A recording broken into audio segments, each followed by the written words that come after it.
राज्यात गेल्या 2.5 वर्षांच्या कालावधीत तब्बल 34,324 बालमृत्यू झाल्याची अधिकृत आकडेवारी समोर आल्यानंतर बाल आरोग्य, कुपोषण आणि सार्वजनिक आरोग्य व्यवस्थेच्या कार्यक्षमतेबाबत गंभीर प्रश्न उपस्थित केले जात आहेत.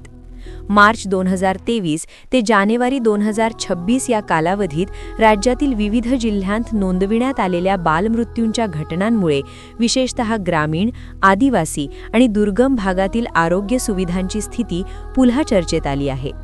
कुपोषण, संसर्गजन्य आजार, अल्पवजन जन्म तसेच वेळेवर उपचार न मिळणे ही बालमृत्यूमागील प्रमुख कारणे असल्याचे अहवालातून स्पष्ट झाले आहे.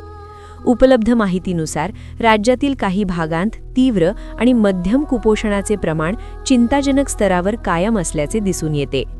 कुपोषणामुळे बालकांची रोगप्रतिकारक शक्ती कमी होत असल्याने साधे आजारही गंभीर स्वरूप धारण करत असल्याचे आरोग्य तज्ज्ञांचे मत आहे.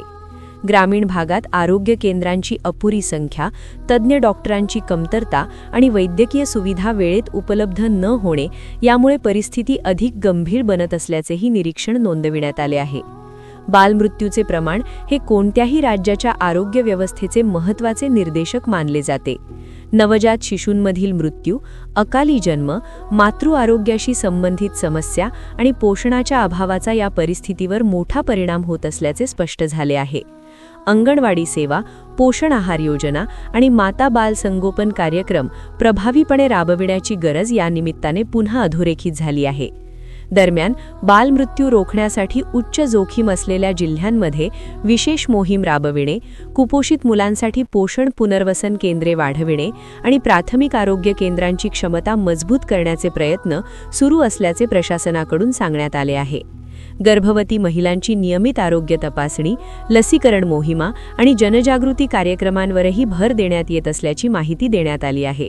मात्र तज्ज्ञांच्या मते योजनांची प्रभावी अंमलबजावणी आणि सातत्यपूर्ण देखरेख यावर अधिक लक्ष केंद्रित करणे आवश्यक आहे. या आकडेवारीमुळे नागरिकांमध्ये चिंता व्यक्त होत असून दुर्गम भागांमध्ये आरोग्य सेवा, वाहतूक सुविधा आणि आपत्कालीन उपचार व्यवस्था अधिक सक्षम करण्याची मागणी होत आहे. सामाजिक कार्यकर्त्यांच्या मते बालमृत्यू रोखण्यासाठी प्रशासन, आरोग्य यंत्रणा आणि समाजातील सर्व घटकांनी समन्वयाने काम करणे गरजेचे आहे. एकूणच 2.5 वर्षांत नोंदविण्यात आलेले 34,000हून अधिक बालमृत्यू हे राज्यासाठी गंभीर इशारा मानले जात असून कुपोषण निर्मूलन, दर्जेदार आरोग्य सुविधा आणि प्रभावी अंमलबजावणी यावर भर देत दीर्घकालीन उपाययोजना राबविण्याची आवश्यकता अधोरेखित होत आहे. बाल आरोग्य मजबूत करणे हे राज्याच्या सर्वांगीण विकासासाठी अत्यावश्यक असल्याचे मत व्यक्त केले जात आहे.